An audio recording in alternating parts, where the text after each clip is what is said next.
The UCI Women's World Tour remained in France and headed southeast to Nice for the fourth race of the season, LaCourse by le Tour de France, with the route leaving some riders unsure of what the day would bring.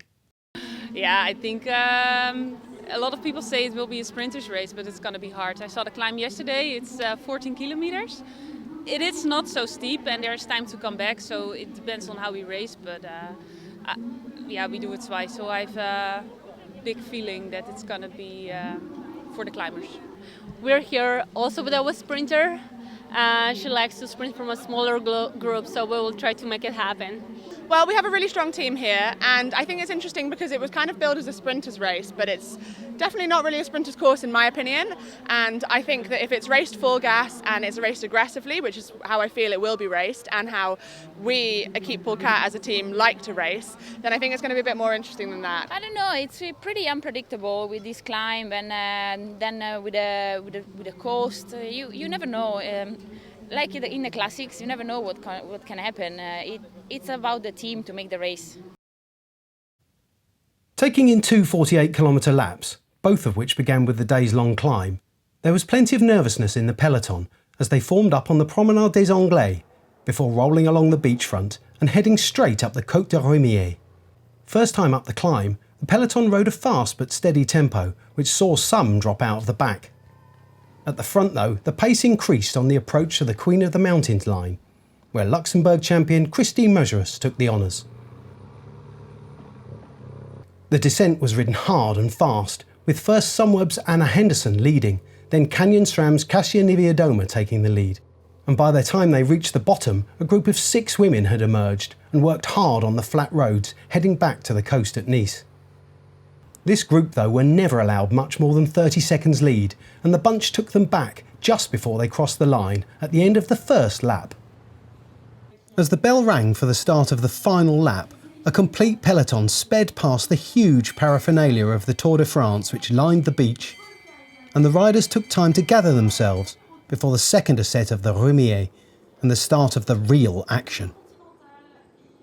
At the base of the climb, as she has done so often before, world champion Annemiek van Vleuten attacked the race with a stinging effort. Behind her, riders battled desperately for her wheel as the pace lifted impossibly, and as the climb went on, the race exploded, leaving a small group at the head of the race. Van Vleuten kept the pressure on all the way up, only relenting on the descent, where a group of 6 women, including 2 from Trek Segafredo, had what turned out to be an insurmountable gap on the chasers.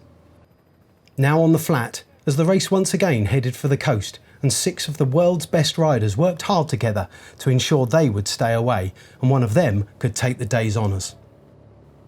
Onto the final straight, and Elisa Longo Borghini worked on the front for teammate Lizzie Deignan, attacking and being dropped time after time. Inside the final 500 metres she went again, Marianne Vos jumping on her wheel. But she was forced to open her sprint too early, and a desperate drag race followed, with British rider Lizzie Deignan coming round to take her second UCI Women's World Tour victory of the week. I was just relieved that I won it. I mean, what a performance from Trek Segafredo today. Like, every single rider played their part, and Lisa really just had to wait for the final, and she did the perfect job. Forced Marianne to sprint early and I took advantage. You know, sometimes when you're training hard and things aren't going your way, it's really frustrating, and finally it feels like the luck is on our side, and like I say, to be part of Trek Segafredo is the best feeling because it's a team victory.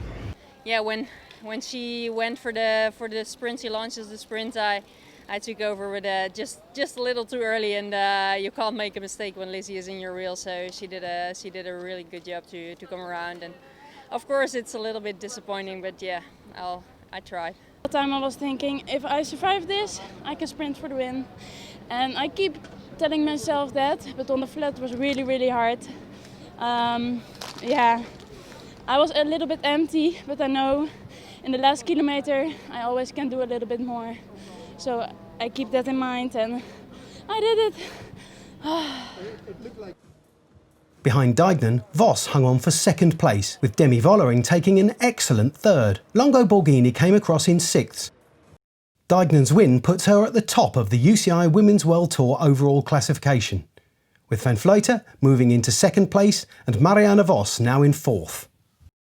As she has done all year, Liana Lippert continues to lead the UCI Women's World Tour Young Rider classification, with the aggressive riding New Zealander Michaela Harvey in second and Elisa Balsamo third.